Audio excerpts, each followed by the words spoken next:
మన ప్రభువును రక్షకుడునైన యేసుక్రీస్తు శ్రేష్టమైనటువంటి నామములో మీ అందరికీ నా హృదయపూర్వకమైన శుభాలు వందనాలు తెలియజేయుచున్నాను. ఈరోజు దేవుని యొక్క వాక్యము కీర్తనలు 115వ కీర్తన 13వ వచనాన్ని చదువుకుందాం. 115వ కీర్తన 13వ వచనం. పిన్నలనేమి పెద్దలనేమి తనయందు భయభక్తులు గల వారిని యెహోవా ఆశీర్వదించును. మరొకసారి 115వ కీర్తన 13వ వచనం. పిన్నలనేమి పెద్దలనేమి తనయందు భయభక్తులు గల వారిని యెహోవా ఆశీర్వదించును. దేవునికి మహిమ కలుగునుగాక. ప్రియులారా, చదవబడినటువంటి దేవుని లేఖనమును బట్టి, దేవుని వాక్యమును బట్టి దేవునికే మహిమ కలుగునుగాక. చూడండి, చదవబడినటువంటి దేవుని యొక్క లేఖనము ఏం తెలియజేస్తుంది అంటే, చిన్నవాళ్ళు కావచ్చు, పెద్దవాళ్ళు కావచ్చు, వారు వయసుతో సంబంధం లేకుండా దేవుని యందు భయభక్తులు కలిగి ఉంటే దేవుడు వారిని ఆశీర్వదిస్తాడు. పెద్దవారిని మాత్రమే కాదు, చిన్నవారిని మాత్రమే కాదు, పెద్దవారిని చిన్నవారిని ఎవరినైనా సరే తన యందు భయభక్తులు గల వారిని ఆయన ఆశీర్వదించే దేవుడు. దేవునికి మహిమ కలుగునుగాక. ప్రియులారా, గమనించుదాం. దేవుని వాక్యంలో రాయబడినటువంటి మాటను మనం ఒకసారి ఆలోచన చేస్తే, దేవుడు ఆశీర్వదించడానికి ఆయన ఎప్పుడు రెడీగానే ఉన్నాడు. ఏ టైంలోనైనా ఆశీర్వదించడానికి ఆయన సంసిద్ధుడుగా ఉన్నాడు. ఎలాంటి వారినైనా ఆశీర్వదించడానికి ఆయన సిద్ధ మనసుతో ఉన్నాడు.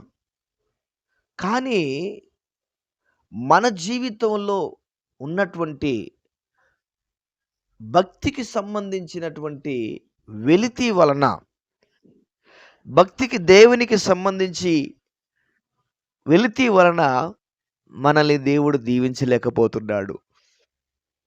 చూడండి, భయభక్తులు,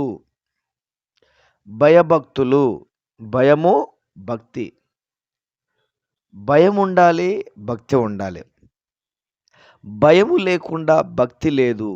భయము లేని భక్తి వేస్టే, భక్తి లేని భయము కూడా వేస్టే. చూడండి, లోకములో ఉన్నటువంటి వారిని మనం ఒకసారి గమనిస్తే, లోకములో ఉన్నవారికి దేవుని సన్నిధిలో ఉన్నటువంటి వారికి తారతమ్యాన్ని, వ్యత్యాసాన్ని గనుక మనం చూస్తే, ప్రియులారా గమనించండి, బయట ఉన్న వారికి భక్తి ఉంటుంది కానీ భయం ఉండదు. అన్యజనులైనటువంటి వారికి భక్తి ఉంటుంది కానీ భయం ఉండదు. మరి మన వాళ్ళకి ఎట్లా ఉంటుంది? ఎలా ఉంటుందంటే దాదాపుగా అలాగనే ఉంటారు. కొంతమంది అలాగా, కొంతమంది ఇలాగ ఉంటారు.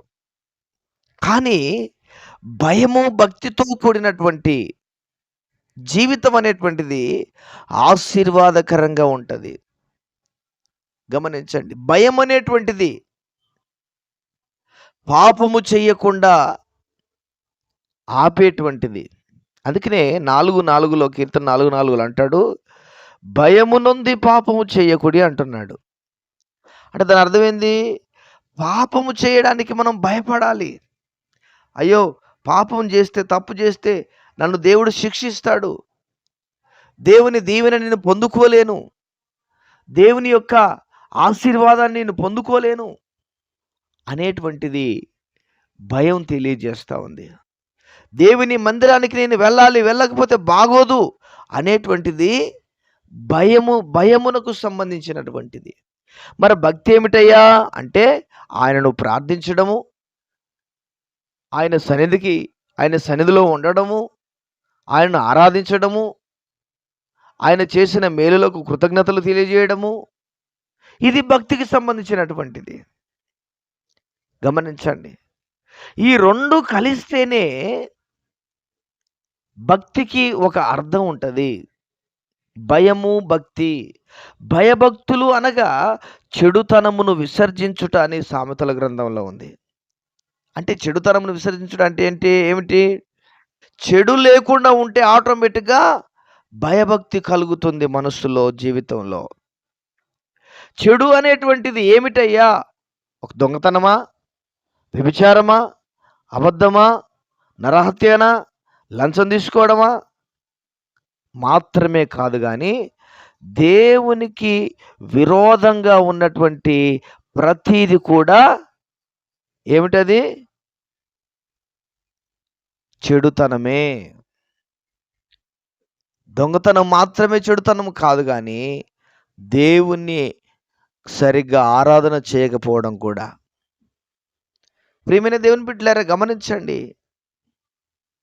మనలో ఉన్నటువంటి చెడు తొలగిపోతే, మనలో ఉన్నటువంటి ఆ చెడుతనము, పాప సంబంధమైనటువంటి కార్యాలు తొలగిపోతే ఆటోమేటిక్‌గా మనం భక్తి కలిగిన వారుగా మారుతాము. మనము భయము కలిగిన వారుగా మారుతాము. మనము దేవునికి ప్రియులుగా మారుతాము. ఆ చెడు ఉన్నంత వరకు కూడా మనలో భక్తి అనేటువంటిది రాదు. మనలో భయం అనేటువంటిది రాదు. కనుక ప్రియమైన దేవుని బిడ్డలారా, భయభక్తులు కలిగి ఉండడం అంటే చెడుతనమును విసర్జించాలి. అంటే దేవునికి ఆయాసంగా ఉన్నటువంటివి, దేవునికి ఆటంకంగా ఉండేటువంటివి, దేవుడు ఇష్టపడనటువంటి వాటికి మనం దూరంగా ఉండగలగాలి. అప్పుడే మనం భయభక్తులు కలిగిన వారంగా మనం ఉండగలిగిన వారంగా ఉంటాము. దేవునికి మహిమ కలుగునుగాక. ఈరోజు నేను దీవించబడాలి, ఆశీర్వదించబడాలి అనుకుంటున్నారు, మంచిదే. కానీ భయభక్తులు కలిగిన జీవితం ఉన్నదా? భయభక్తులు కలిగిన వారంగా ఉన్నామా? భయభక్తులతో కూడినటువంటి జీవితాన్ని గడుపుతున్నామా? గమనించాలి. కనుక ప్రియ దేవుని బిడ్డలారా, ఆయన అంటున్నాడు, పిన్నలనేమి పెద్దలనేమి తన యందు భయభక్తులు గలవారి ఎడల, తన యందు భయభక్తులు గలవారిని, యెహోవా యందు భయభక్తులు గలవారిని ఆయన ఆశీర్వదిస్తాడు. అట్టి కృప ప్రభు మనకు దయచేయునుగాక. Amen, amen. ప్రార్థన. ప్రియుడైన తండ్రి, పరిశుద్ధుడా, నీ పాదాలకు స్తోత్రాలు. విత్తబడిన వాక్యాన్ని దీవించి ఆశీర్వదించండి ప్రభువా. వింటున్న ప్రతి బిడ్డను, ప్రతి ఒక్కరిని పేరు పేరు వరుసన దీవించి ఆశీర్వదించు. వారి అవసరతలు తీర్చు, వారి అక్కర్లు తీర్చు.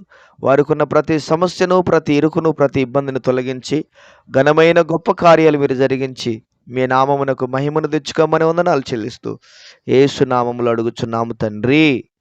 Amen, amen. దేవుడు ప్రతి ఒక్కరిని దీవించి ఆశీర్వదించునుగాక. Amen, amen.